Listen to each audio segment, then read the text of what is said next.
Mengapa kita percaya sama Yesus? Karena Yesus itulah yang datang dari surga, penuh keajaiban. Banyak orang sudah mengalami mujizat Yesus, membangkitkan orang mati, menyembuhkan orang lumpuh. Itulah Yesus, bro. God bless you. Tuhan Yesus Oke.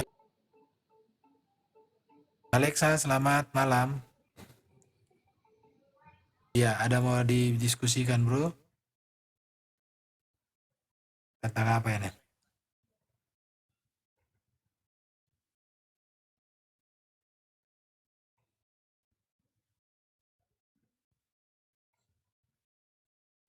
Oh,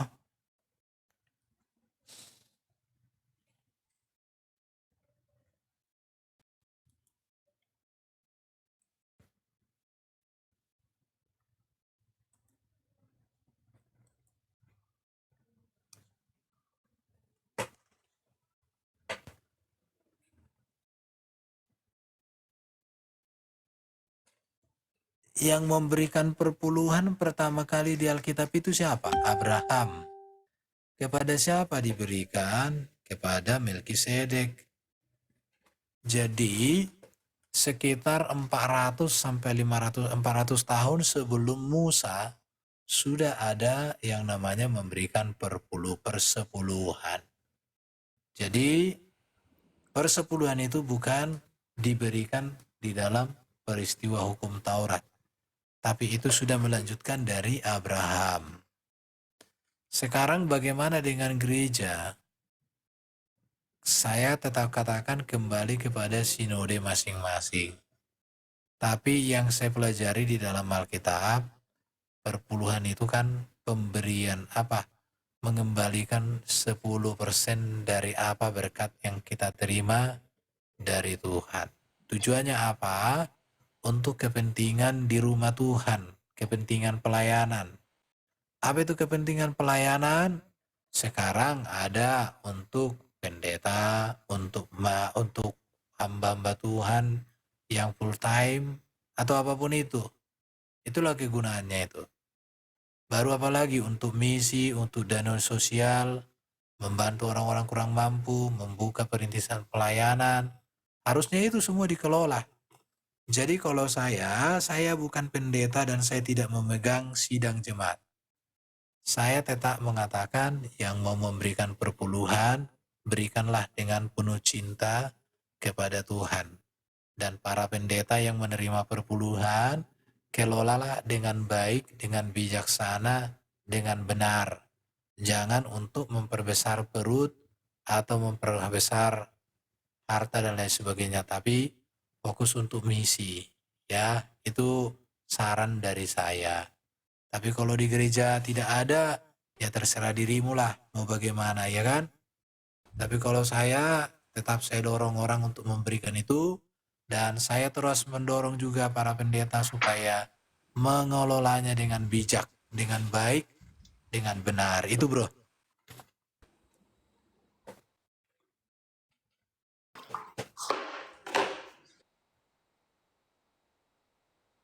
Nah,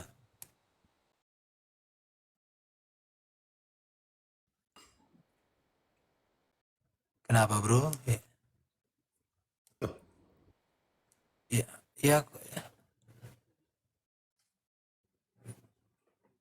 ya hukum gereja di mana dirimu beribadah lah. Kalau di gerejamu kan tidak perpuluhan, mungkin di gerejamu kan tidak begitu ditekankan perpuluhan, tapi kan persembahan-persembahannya kan ada banyak jenis. Ya bagilah untuk itu. Ada persembahan diakonia, ada persembahan misi, semuanya kasih aja ke situ. Iya.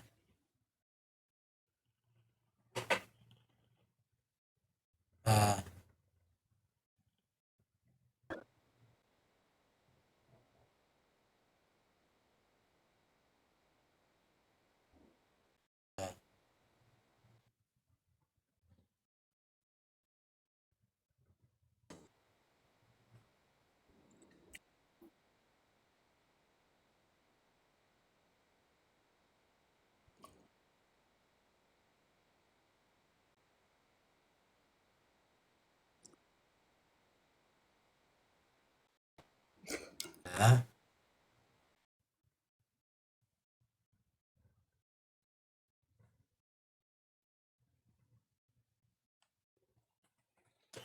Iya, karena bait Allah sudah tidak ada. Iya, betul. Iya.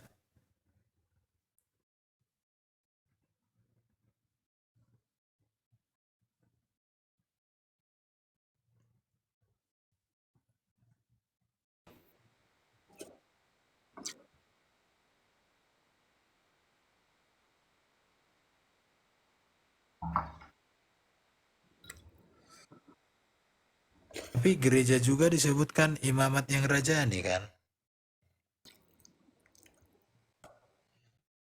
Jadi sekarang ya tergantung sistem keimamatan di gereja kan ada. Jadi makanya saya bilang itu kepentingan persediaan di rumah Tuhan. Orang Israel nggak ada rumahnya lagi, rumah ibadahnya. Ya ngapain? Kita kan ada rumah ibadah kita. Iya kan? Ya kan kita kan ada rumah ibadah. Yang bermasalah itu sebenarnya kan bukan perpuluhannya, bro. Tata kelola perpuluhan itunya yang salah. Jadi tata kelola itunya yang salah. Jangan masalahkan perpuluhan. Yang bermasalah itu tata kelola. Jadi tata kelola itu yang harus diperbaiki. Atau mungkin Pak David mau kasih tanggapan? Kok saya sih perpuluhan tetap lah.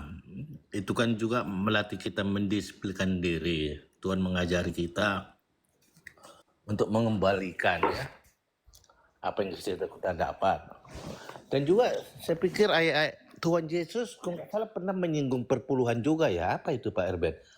Selasi perpuluhan kau beri tapi yang lain-lain tidak. Maksud saya nggak ada waktu Tuhan Yesus melarang untuk perpuluhan loh. Tidak ada dilarang. Yang dilarang itu adalah sikap yang salah dalam memberi dan mengelola. Itu. Bahkan Yesus katakan ikatlah persahabatan dengan uang kok. Uang itu nggak boleh jadi apa? Jadi tuan. Ya, jangan jadi mamon apa ya? Jangan jadi tuan. Mamon jangan jadi tuan. Jadi kalau saya katakan ya perpuluhan itu lakukan. Kan? Tapi untuk yang mengelola, kelola dengan benar, dengan tepat, untuk kemuliaan Tuhan, bukan kemuliaan perut. Nah itu aja. Iya, Ya, kalau kemuliaan perut, ya kita protes lah. memang nggak apa-apa kontroversi yang terakhir-terakhir ini memang untuk sebagai bahan perenungan kita memang terutama dari gereja-gereja ya Betel lah ya. Nah, itu supaya lebih bertanggung jawab berapa banyak dana. Contoh kok semua orang memberi perpuluhan kan berarti kan penghasilan gereja itu yang paling banyak tuh. Iya. Tetapi masalahnya ini yang tata kelola ini yang sebelum Pro Erben bilang itu ini sindiran yang pukulan buat gereja-gereja Betel yang saya pikir ya, yang menggunakan perpuluhan itu seperti milik hamba Tuhan itu mungkin padahal seperti kita lihat yang melayani di zaman-zamannya Salomo apa semua kan bukan hamba Tuhan juga, grup musik, grup apa yang melayani kan semua itu dapat jatah harusnya ya dari perpuluhan itu. Harus semua orang yang terlibat dalam pelayanan gereja itu ya mendapat berkat sesuai dengan kapasitasnya. Ya berikan aja bro, jadi itu tidak menjadi masalah. Yang penting hatimu murni memberikan itu. Dan saya juga belum pernah kulihat orang gara-gara memberi perpuluhan jadi parah hidupnya. Enggak ada, justru ketika mereka memberikan itu dengan penuh cinta kepada Tuhan, ya semakin diberkati. Itu yang aku lihat ya. Nah itu orang-orang yang jadi gini, kita kritik jangan memberikan perpuluhan bukan berarti kita stop. Ya tapi kalau udah salah digunakan ya cari yang tepat.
Jadi itu berkaitan dengan tata kelola gereja. Kalau Katolik kan tata kelolanya kan satu sedunia.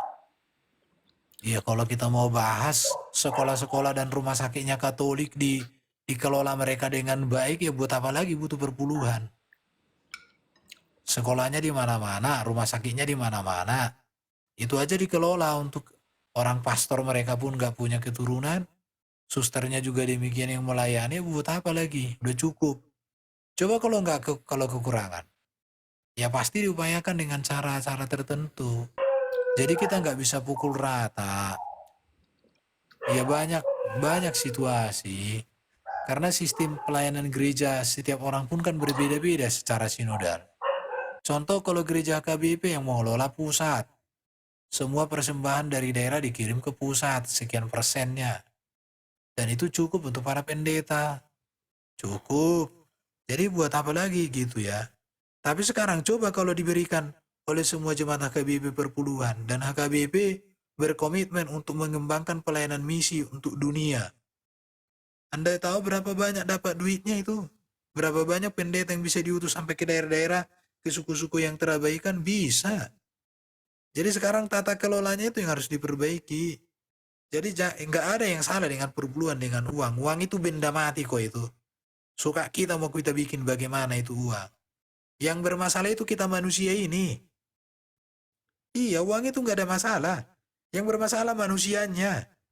Baik yang mengelola, baik yang mau memberi, itu aja. Ya kalau hatimu nggak bermasalah dengan uang, kau mencintai Tuhan lebih besar daripada uang, berikan aja perpuluhanmu. Kenapa rupanya? Ya para pendeta pun yang mengelola perpuluhan, bijak-bijaklah kalian mengelolanya dengan bagus. Tepat guna, begitu kan? Jangan sampai kau beli tas istrimu 1,5 M, tapi jemaatmu ada yang minta-minta. Apa aku lau? Itu kan yang nggak boleh. Itu aja bro. Gak usah pusing-pusing masalah itu. Iya, saya katakan itu, saya bukan pendeta dan saya tidak memegang jemaat. Saya aktif dalam pelayanan semua kegiatan gereja, saya ikut. Tapi saya tidak mengurusi internal di gereja. Tapi saya katakan tetap berikan aja. Tujuannya apa? Supaya dikelola dengan baik. Tapi bukan dengan diancam. Kalau kau nggak berikan, kena kutuk kau. Jangan juga lah. Berikan, karena itu kepentingan untuk pelayanan kita. Banyak yang bisa dilakukan gereja. Ya, masuk sekolah teologi ya, biayai. Kenapa rupanya?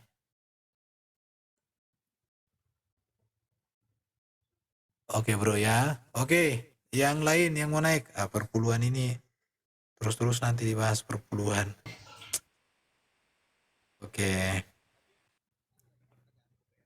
Oke, silakan apa itu? Tentang apa ini bro? Boleh.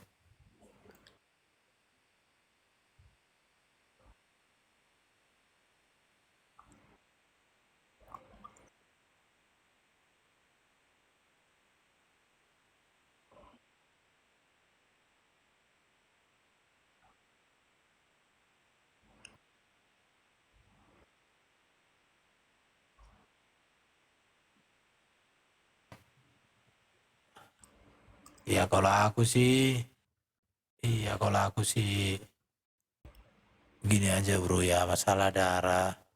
Setahu saya darah bukan makanan, karena di mana-mana darah itu kalau disembeli itu dibuangnya darahnya. Tapi kalau ada darah di daging itu nggak bisa lagi dicuci, ya makanlah di situ ya.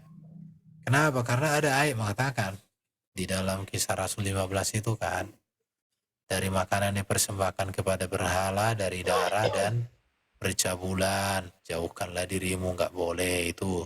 Ya kita belajar taat aja firman Tuhan itu aja.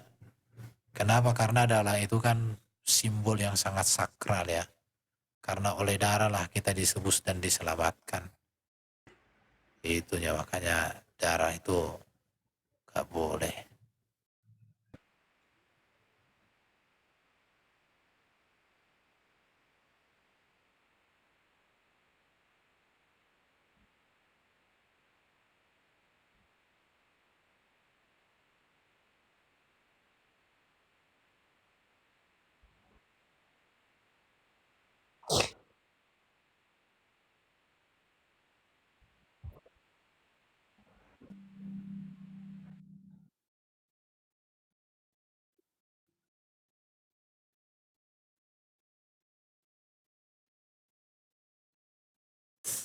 Ya kisah Rasul 15 kan itu kan kesepakatan para rasul. Para rasul itu sudah menerima kematian kebangkitan Yesus mereka. Bahkan mereka sudah menyaksikan Yesus mulia naik ke surga.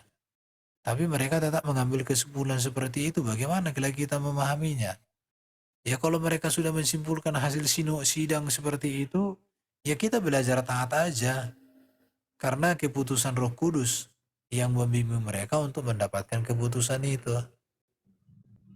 Saya lebih ke situ, bro.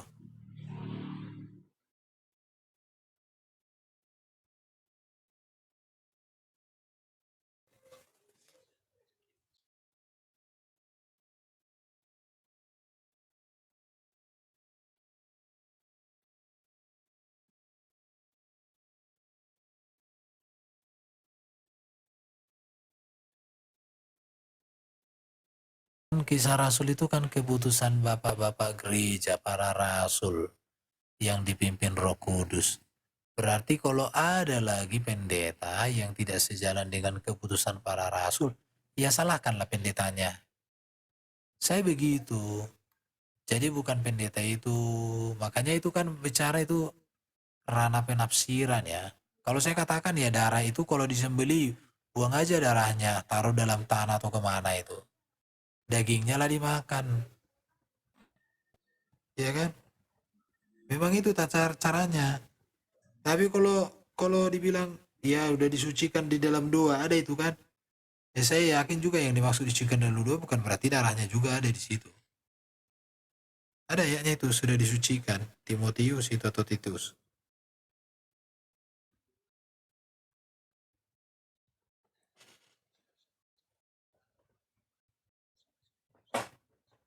Iya. Itu kalimatnya. Tapi kan udah pasti disampaikan demikian pun kan tidak mungkin melanggar kesepakatan bersama. Itu bro, kalau masalah makan itu tidak menjadi konsentrasi kita lah.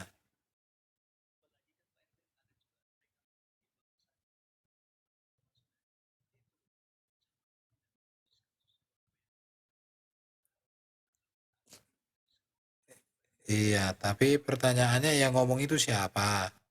Yesus. Kepada siapa dia ngomong? Kepada orang Yahudi. Berarti konteksnya tetap yang masuk ke mulut itu berbicara. Itu kan konteks tata cara makan juga itu sebenarnya. Bukan tentang jenis makanan, tapi tata cara makan yang dimasalahkan.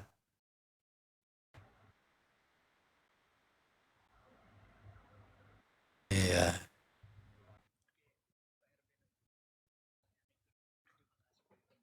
iya, iya, apa itu?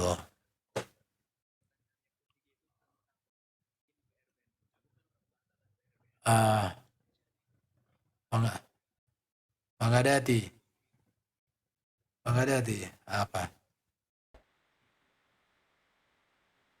Oh,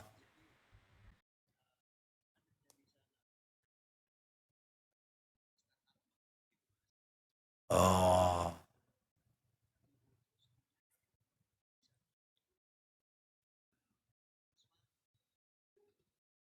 ah, ah,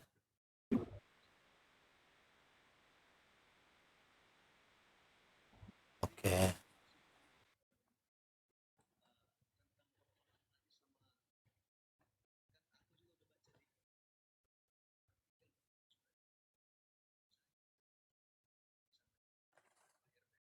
ah,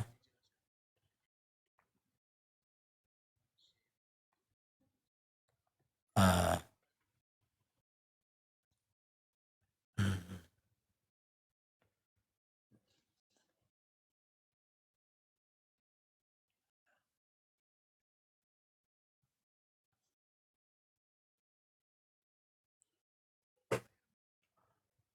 oh, jadi gini bro ya, di Alkitab memang ada mayatnya Yusuf ya, waktu dia mau meninggal harus dibawa ke Israel. Tapi dia kan tidak dikubur toh, diawetkan istilahnya ya.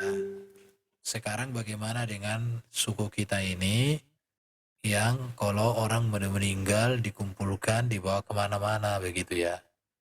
Kalau saya berpendapat begini ya, jadi saya sangat setuju dengan lagu Somar lapatan maribas mergodang manortor marjoget hamu molodung matia ujudi ngolukon manian tupama baena kana dengan asa taruh bisa sudia itu. Jadi saya lebih suka mari kita melakukan kebaikan yang maksimal kepada orang tua kita saat hidup. Kalau sudah mati seperti saya tinggal penyesalan, nggak bisa lagi. Mau kutangisi pun itu kuburan itu nggak ada lagi dampaknya. Mau jungkir balik pun aku di situ, mau ku bikin licin pun itu nggak dampaknya, itu nggak esensinya lagi. Tetapi boleh kita membuat kuburan orang tua itu menjadi indah. Indah dalam pengertian bukan menjadi kesombongan, tetapi ya namanya juga kita menghargai sejarah hidup kita. Konteks itu saja bro. Nggak usah sampai marsilak, marbulolak dibuat semua itu ya kan. Biasa saja, itu kalau saya punya pandangan. Apalagi kalau sampai dikumpulkan tulang dari sana, tulang dari sana, tulang dari sana, digali, dijadikan satu, terus dipestakan dan lain sebagainya. Itu menurut saya itu sesuatu hal yang kurang tepat. Dan itu rata-rata itu repot. Maka kadang aku pernah protes juga orang di kampungku ya. Pesta tambak mereka. Sementara ada di situ rumah udah mau reot, rumah orang tua gara-gara pesta tambak opung. Gak perbaiki ya Tuhan. Itu contoh-contoh ya. Nah, menurut saya itu esensinya, apalagi kalau ngomong-ngomong lagi paner-niaran lagi ya itu udah lagu lama lah itu. Hal seperti itu nggak usah. Menghargai orang tua boleh ya, dan harus itu waktu hidup. Kalau sudah meninggal cukup bikin tanda cinta kasih sayang aja, nggak mesti harus di wah-wah-wahkan ya. Karena nilai hidup kita dan esensi hidup kita tidak lagi di situ. Karena itu lebih mudarat itu, bukan iya nggak mujarab. Iya, saya kurang setuju itu ya. Apalagi kalau sudah digali kubur di sana-sana disatukan, digabung lagi, dipestakan lagi macam lah itu. Ah, nggak itu nilai hidup Kristen. Saya nggak tahu kalau Pak David gimana, setuju nggak gitu-gitu kan Pak? Ya, itu Iya. kebudaya di Yahudi kan maukan holy itu maksudnya Bro Erben ya. Iya kalau di Yahudi kan tidak ada sebenarnya mengukal holi ya. Tapi kan ada tulang belulang itu di bawah apanya tuh? Itu Yusuf itu kan tidak dikuburkan dia, Oh. diawetkan. Dan itu sebenarnya Yusuf melakukan itu bukti iman dia bahwa memang bangsa Israel itu harus kembali ke tanahnya. Jadi dia tidak mau dikuburkan, itu sebagai bukti imannya. Maka Yusuf itu tidak dikuburkan. Iya.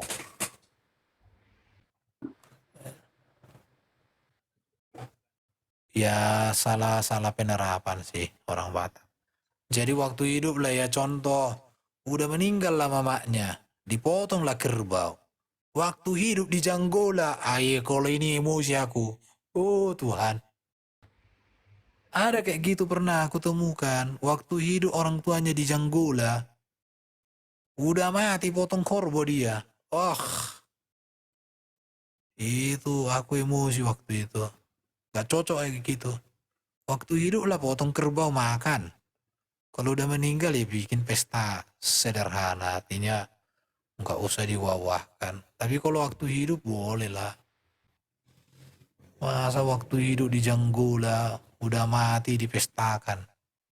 Apa itu? Iya supaya jangan malu kali dia kali ya kadang-kadang Iya, itu nggak boleh hormatnya waktu selama hidup lah. ya hidup itu.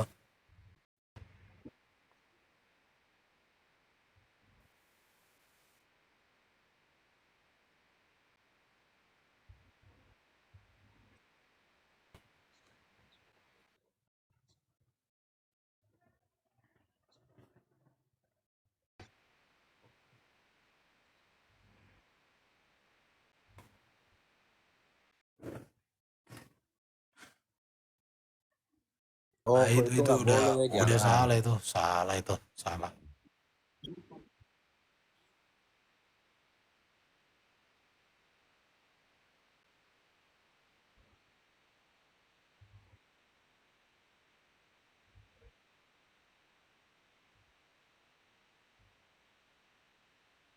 Iya, makanya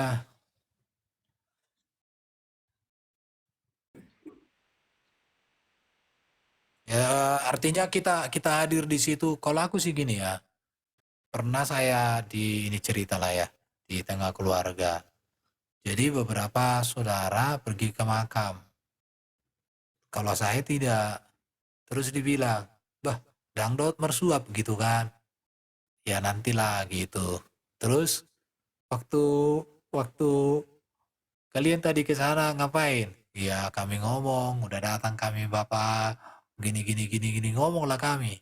Didengarnya aku bilang, ketawa akhirnya semua. Akhirnya saya jelaskan, boleh kita datang ke makam itu, mengenang kebaikan, mengingat sejarah kita. Apapun ceritanya dia kakek nenek kita, dia orang tua kita boleh. Boleh kita buat tanda yang sewajarnya di situ. Tapi kalau kita mau bicara lagi dengan kuburan itu, apa dia ada di situ? Orang Alkitab mengatakan, hari ini engkau bersama aku di Firdaus, iya kan? Jadi ngapain? Datang aja ke situ. Ya kalau memang harus berdoa di kuburan itu, bukan berdoa bersama orang mati itu mendoakan orang mati, tapi bersyukur Tuhan kami hadir di makam orang tua kami nih. Kami sudah besar, kami datang dari rantau. Kami mengingat kebaikannya, kami mengingat kasihnya. Tuntunlah kami menjalani hidup kami ini, supaya kami memuliakan Engkau. Supaya nanti kelak kami berjumpa dengan Bapa kami di surga, bersama dengan Bapa kami juga. Itu mungkin kalimat doanya dibuat baik. Jangan sampai datang, Bapak ngarobiau katanya. Coba kalau dijawab dari dalam kubur itu. Ayah di dibuat kok katanya. Oh, nggak lari kau dari apa kubur itu. Liham-lihamun kata orang mata kan. Pucat wajahnya pasti itu. Liham-lihamun. Iya, pastilah dia kaget. Ya, jadi nggak usah. Biasa aja gitu ya. Itu bro ya. Tapi memang orang Batak itu kadang susah dibilangi sih. Tapi ya udahlah. Disampaikan aja nanti sadar sendirinya itu.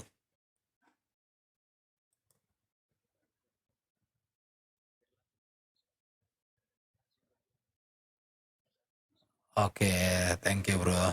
Oke, di sini ada Orija Sativa. Apa mau ditanya bro? Mau disampaikan? Monggo. Selamat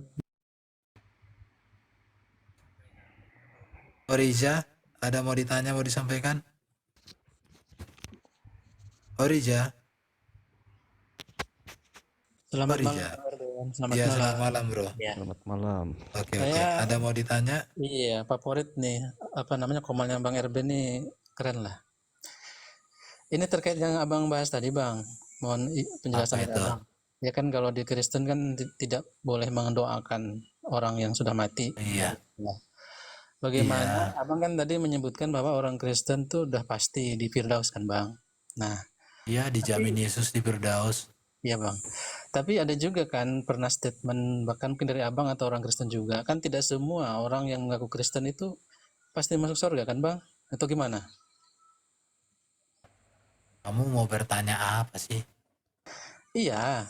Apakah setiap Kristen orang itu sudah pasti masuk surga karena pengikut Yesus Kristus, masuk Firdaus dia. gitu. Jadi Tapi semua kalau orang berKTP, dengerin dulu. ya, Jadi orang Kristen dengan ber-KTP Kristen itu beda. Orang Kristen itu sudah pasti pengikut Yesus Kristus. Tapi kalau ber-KTP Kristen masih bisa pengikut hantu belau. tapi kan semua orang Kristen Bang, KTP-nya kan Kristen dan dikuburkannya Iya tidak makanya saya bilang yang ber-KTP Kristen belum tentu masuk surga. Tapi kalau orangnya Kristen ya. pasti dijamin Yesus masuk Firdaus. Maksud saya Bang, orang yang dikubur itu kan KTP-nya kan Kristen Bang, tapi kenapa nggak boleh Iya. doakan gitu? Kenapa nggak boleh Ya doakan? ngapain didoakan orang yang sudah mati? Untuk apa didoakan lagi mereka? Nggak ada mendoakan orang mati. Setahu saya di Katolik pun tidak pernah mendoakan orang mati. Iya, nggak ada mendoakan orang mati. Iya bang, maksud gini dengan setunan abang tadi bahwa orang, tapi bingung saya antara KTP Kristen dan orang Kristen itu apa bedanya bang? Bah, berarti sejauh itu literasimu. Kalau KTP Kristen itu identitas dunia. Tapi kalau orang Kristen itu berbicara individunya sebagai pengabdi kepada Kristus Yesus. Makanya KTP-nya Kristen dengan orangnya Kristen itu beda.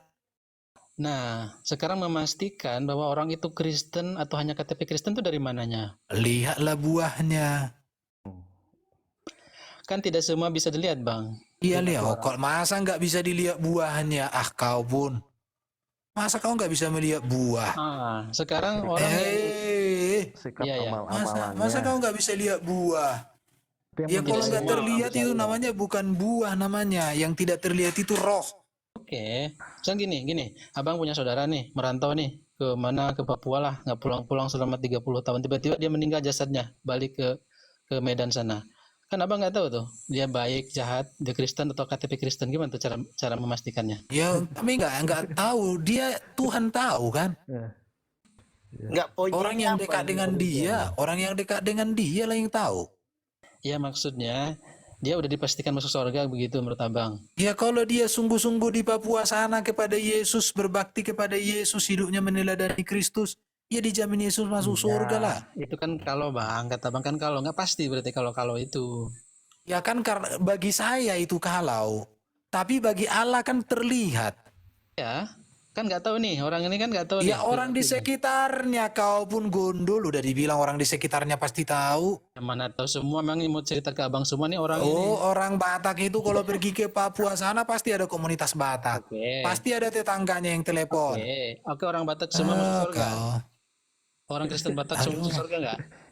Enggak nyambung. Kau sakit apa kau itu ini? apa sih kamu Rija? Enggak jelas ini orang. Di Sumatera, dia di Papua yang nggak tahu saya buah dia. Tapi kalau ada komunikasi pasti saya tahu dari cara cakapnya. Contoh, gimana kabar bang? Oh ya kami lagi gereja. Bagaimana kabar adik-adik? Semua aman baik. Tapi kalau dibilang bagaimana kabar? Aku lagi di diskotik ini sama perempuan. Nah, kurang ajar kan? Tapi Bagaimana nggak mungkin, kabar anak-anak? Uruslah di situ, lantak kau lah, mati sudah mampus. Katanya Maksudnya kalau gini. lagi itu udah kurang ajar. Maksudnya gini, kan nggak mungkin Ah, orang kau itu gimana sih? kan nggak mungkin orang Jadi jujur, Bang. gini, kalau kau bertanya bro, jangan seandainya. Ya, abang yang Udah seandainya. daripada nggak bisa, kan itu seandainya itu. Bertanya itu yang positif, yang ada manfaat. Seandainya. Seandainya aku punya sayap, aku kan terbang jauh, meninggalkan kenyataan ini. Seandainya. Ada Bagaimana tiga lagu pertanyaan juga Sen? begitu ya Pak Erben ya. Nah, Oke lah. Kalau itu kalau memang Bang Erben bertanya itu yang produktif, bro. Jangan bertanya hanya untuk bikin emosi. Maksudnya ya tapi kan sorry, memang Bang. Maaf begitu. ya saya potong. Nggak ada. Ambigu kan, Bang? Yesus menjamin keselamatan. Semua orang yang masuk di dalam jaminan itu ya dijamin. Ya, Tapi maksudnya kalau gini. kau keluar dari jaminan itu, ya kau sendiri yang bodoh. Kenapa kau keluar? Sekarang kan ada orang meninggal nih di kampung Abang nih. Terus kan nggak boleh doakan. Nggak ada orang meninggal di kampungku. Kau jangan seandainya. Udah aku bilang, nggak ada gimana? orang meninggal di Maksudnya ada- kampungku. nggak ada orang Barusan meninggal di saya tadi siang saya telepon. Kalau ada orang meninggal di kampung, pasti muncul di Facebook. Kalau Iya, ada dan orang mesti- meninggal di kampung, pasti masuk di grup. Orang grup kampungku ada kok. Dan mesti hari ini kemarin-kemarin kan ada toh. Enggak ada Maksudnya dari kemarin-kemarin. Tahun lalu yang ada meninggal. Oh. Jadi orang-orang Batak nggak pernah mati lah ya. Oh di kampungku kan kau bilang di kampungku. Kampungku kan cuma ada 300 kakak. Gimana sih lo? Ya nggak apa-apa di kampung Abang sana. Kau itu bertanya itu yang produktif udah dibilang. Produktif Jangan ini. seandainya. Ini nggak seandainya nih. Oke ya. Kalau seandainya ada orang meninggal, kemudian ketahuan ada kolor merah dekat kuburannya. Ini dipertanyakan. Kenapa bisa ada kolor merah di situ? Ini kan nggak cerita keluar merah bang. Apa Ya semua orang itu yang menjadi bermasalah. nggak bisa. Iya. Abang cerita orang mati tidak bisa didoakan karena udah dijamin surga. Iya, Orang orang mati Kristen kan? nggak usah didoakan. Kenapa? Mau kayak gini ya, ada dua hukumnya. Karena dia udah di surga, yang kedua dia di neraka. Nah, itu. Ngapain mendoakan di neraka? Oke lah Sekali kalau neraka, begitu. neraka selamanya. Sekali Oke. surga, surga selamanya. Siap. Jadi buat apa didoakan? Siap. Oke, kalau begitu Iya, berarti kan ada ada apa? dua. Masuk Ya. surga, masuk neraka. Yang di neraka juga nggak bisa didoakan. Ada peristiwa itu Yesus itu tentang orang kaya dan Lazarus. Ya. Suruhlah orang untuk kepada saudaraku masih ada di bumi. Enggak ada hubungan orang hidup dan orang mati. Rasakan, tonton isi katanya. Oke, siap. Kau sekarang menderita, nggak bisa. Oke, kalau memang seperti itu. Cuman ini, saya masalah roh-roh tadi, saya tertarik ini, Bang. Di Wahyu 1 ayatnya yang ke berapa nih? Bentar ya, bentar. Kamu Padi orang Kristen atau apa kamu? Saya Muslim, Bang. Ah, Kan Kalau ada ada, ayat- kalau orang Kristen itu pertanyaannya beda, berkualitas. ya berkualitas. oke. Pasti. Kalau Muslim itu udah tahu lah kita. Ya, ini berkualitas, Bang. Pertanyaannya berkualitas nih. Kan ada disebutkan di kitab Wahyu itu, Bang. Ayat kitab Wahyu itu bahwa menyebutkan bahwa Yesus ini adalah orang yang pertama bangkit dari kematian. Apa benar begitu, Bang? Ya ayatnya baca dulu. Bentar ya. Oke. Wahyu 1 ayat kelima nih. Dan dari Yesus Kristus saksi yang setia yang pertama bangkit dari orang yang mati. Itu maksudnya gimana, Bang? Yang pertama bangkit dari orang mati naik ke surga ya Yesus. Enggak ada yang ke surganya tuh, Bang. Pertanyaannya, kitab Wahyu ini penglihatan Yohanes di mana? Yesus di mana? Di bumi atau di surga? Ya, Abang jelaskan ayat 1. Iya, kan aku mau tanya sama kau. Kitab Wahyu itu berbicara penglihatan Yohanes bahwa Yesus sudah di surga. Masalahnya bukan itu, Bang. Ayat 5, Bang. Pertama, Ya udah, bangkit kitab orang mati. Wahyu kan berbicara Yesus bangkit, sudah naik ke surga Yesus. Maka Dia bilang, dikatakan dari Yesus Kristus saksi yang setia, yang pertama bangkit dari antara orang mati dan yang berkuasa Ya. atas raja-raja di bumi ini. Perhatikan kalimat berikutnya. Ya. Ada di situ, makanya jangan dipotong. Coba baca. Kalau ada Saksi pertama. yang setia. Oke. Kan Yang ada pertama bangkit dari antara orang mati dan berkuasa atas raja-raja bumi ini. Siapa yang bangkit dari orang mati berkuasa atas raja-raja bumi ini? Hanya Yesus. Udah selesai. Berarti kalau yang Masalahnya pertama, kau potong narasinya. kalau yang pertama bangkit, berarti ada yang kedua bangkit, ketiga bangkit. Lihat dulu, yang pertama bangkit dari antara orang mati dan yang berkuasa atas raja bumi ini. Oke, itu yang pertama, berarti ada yang kedua dong. Dan nanti kita akan bangkit bersama dengan apa? Nanti kita semua akan dibangkitkan, kebangkitan yang kedua. Berarti nanti akan menguasai raja-raja di bumi juga. Kita memerintah bersama dengan Kristus di sorga. Kita memerintah bersama Kristus. Kita menjadi penguasa. Beda, ini kan Bener. di bumi. Ini di bumi, cerita Loh. di bumi. Loh, mana ada Yesus berkuasa atas raja-raja bumi Dan ini? yang berkuasa atas raja di bumi. Berarti Ada kan nanti langit yang baru dan bumi yang baru. Disitulah orang Kristen nanti tinggal. berarti orang Kristen Langit berkuasa. yang baru dan bumi yang baru. Ya. Di sanalah nanti kita memerintah bersama dengan Kristus. Artinya apa? Kodrat manusia yang berkuasa di bumi itu karena jatuh dalam dosa hancur rusak dipulihkan oleh Yesus. Kan ada langit yang baru dan bumi yang baru. Disitulah nanti orang Kristen tinggal. Nanti ada raja-raja di bumi dikuasai orang Kristen gitu. Oh iya, kita berkuasa nanti di sana, berkuasa. Penguasa kita. Penguasa kita di bumi ini. Korban. Oi. Itu nanti ada kerajaan 1000 tahun. Itu kan masih di bumi tuh. Iya, Yang ada. berkuasa orang-orang yang percaya. Sebelum ke surga yang sesungguhnya itu toh. Ini Kerajaan 1000 ini tahun. sebenarnya ayat kitab Wahyu ini penglihatan mata atau gimana nih maksudnya? Penglihatan itu gimana, Bang? Berarti kalau kamu nggak ngerti penglihatan, penglihatan itu bisa sebuah pengalaman supranatural yang Allah nyatakan kepada seorang Yohanes. Iya, Jadi maksudnya- bukan penglihatan kasat mata, itu semacam pewahyuan, penyataan diri Allah kepadanya. Tapi kan Yohanes melihat, Bang, seperti yang domba yang Ya, disembelih. itu, melihat domba dalam putih. penglihatan itu, dalam sebuah visi yang diberikan oleh Allah. Ya maksudnya lihat dia bentuknya begitu. Nggak tahu aku, nggak tahu saya apakah dilihat dalam bentuk. Udah aku jelaskan samamu. Masalahnya kan kau pakai standar Islam. Standar Islam itu kan terlalu jauh di bawah. Sehingga nggak nyambung. Contoh ketika Muhammad naik ke langit ketujuh, naik burung burak. Itu bagi kau itu apa? Penglihatan atau mimpi tuh?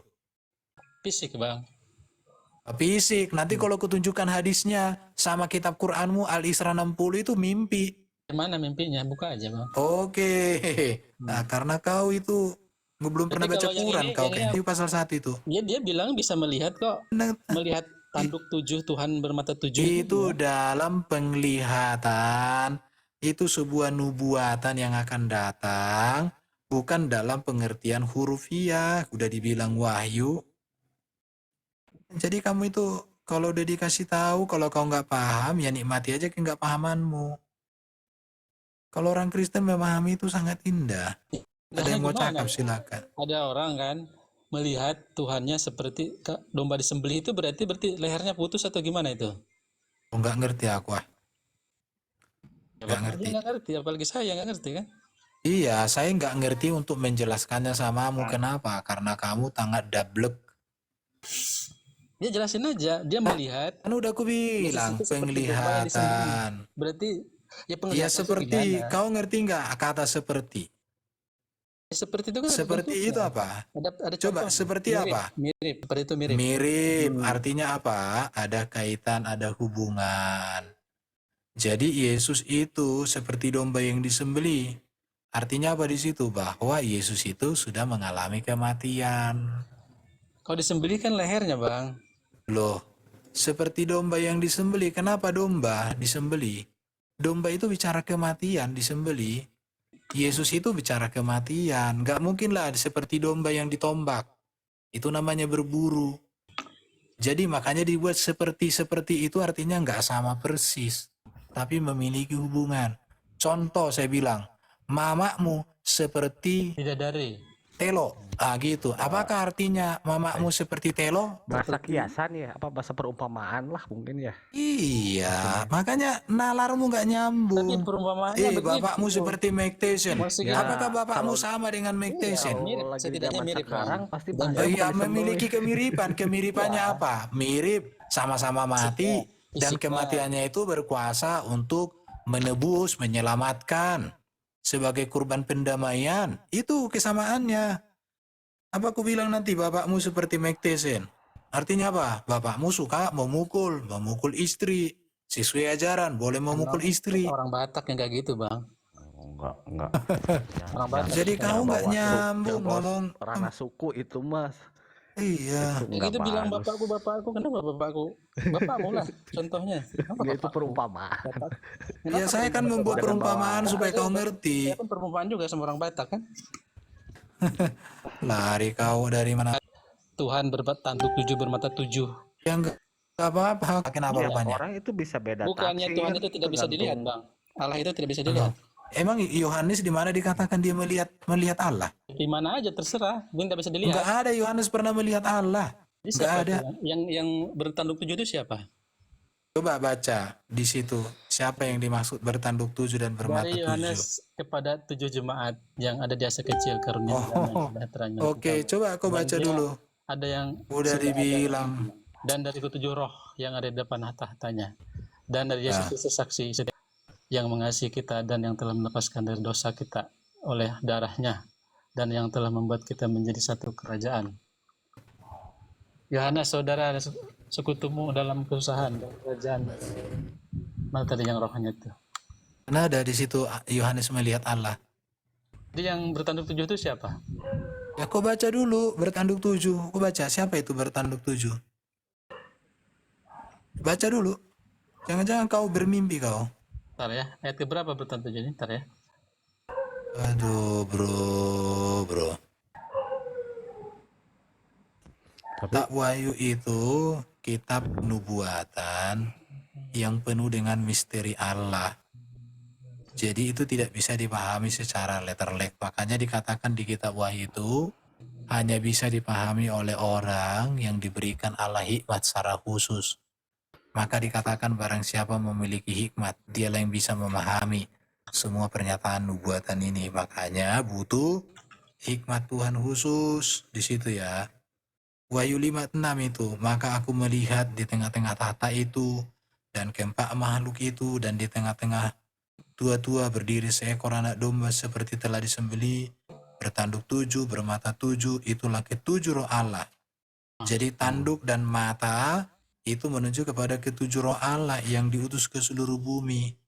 Jadi bukan berbicara matanya 7, karena itulah ketujuh roh Allah, kan ada penjelasan di situ. Berarti itu Yesus ya, ya Bang?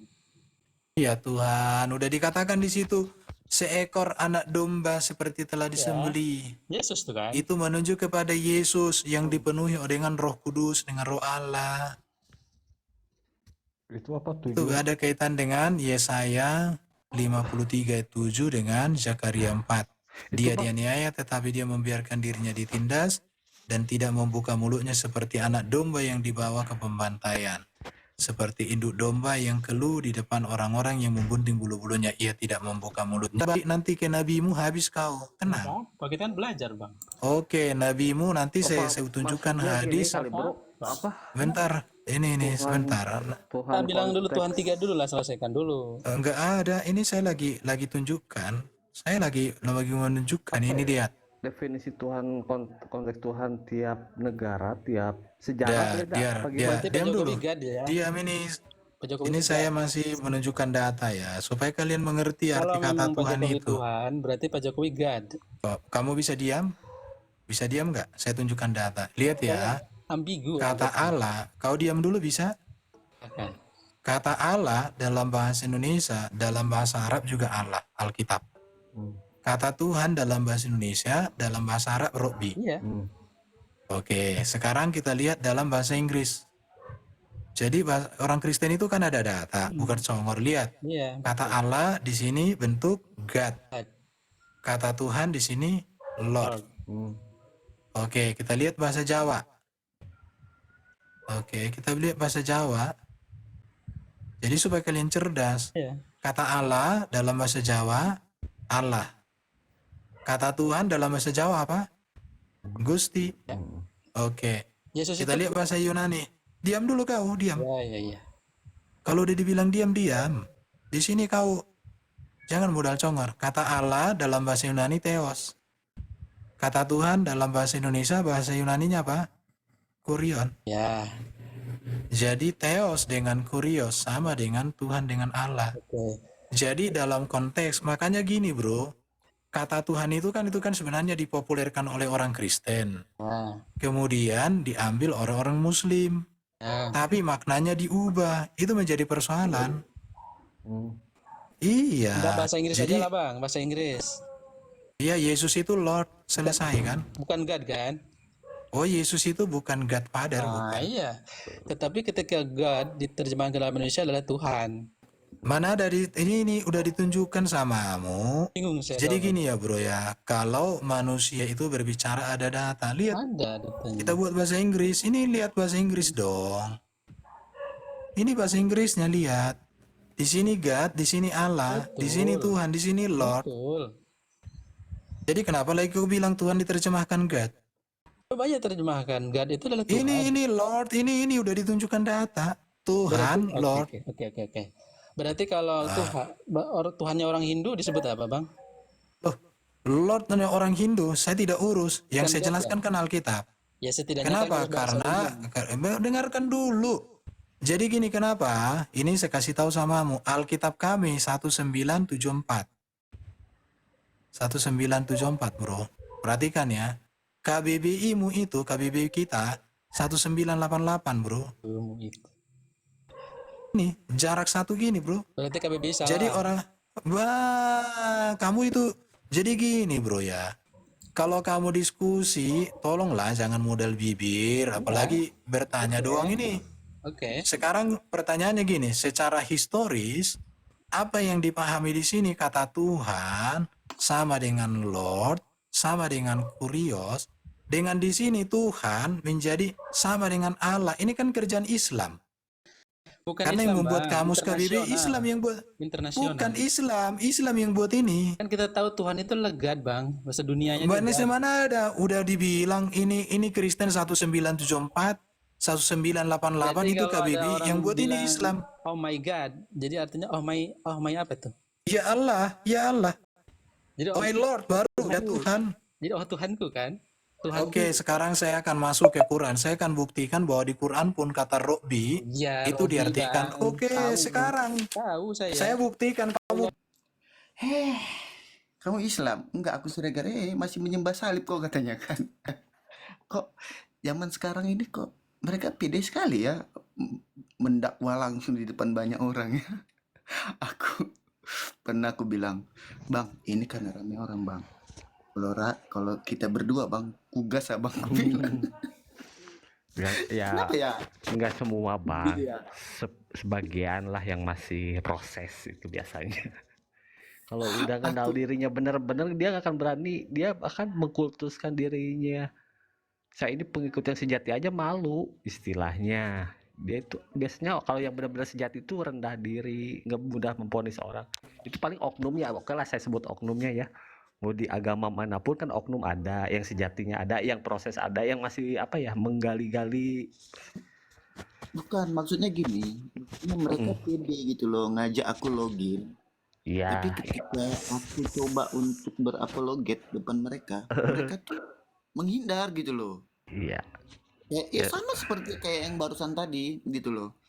Mereka bertanyanya itu semangat, tapi ketika ditanya balik kayak cuek gitu, kayak nggak peduli gitu loh dengan pertanyaan kita gitu.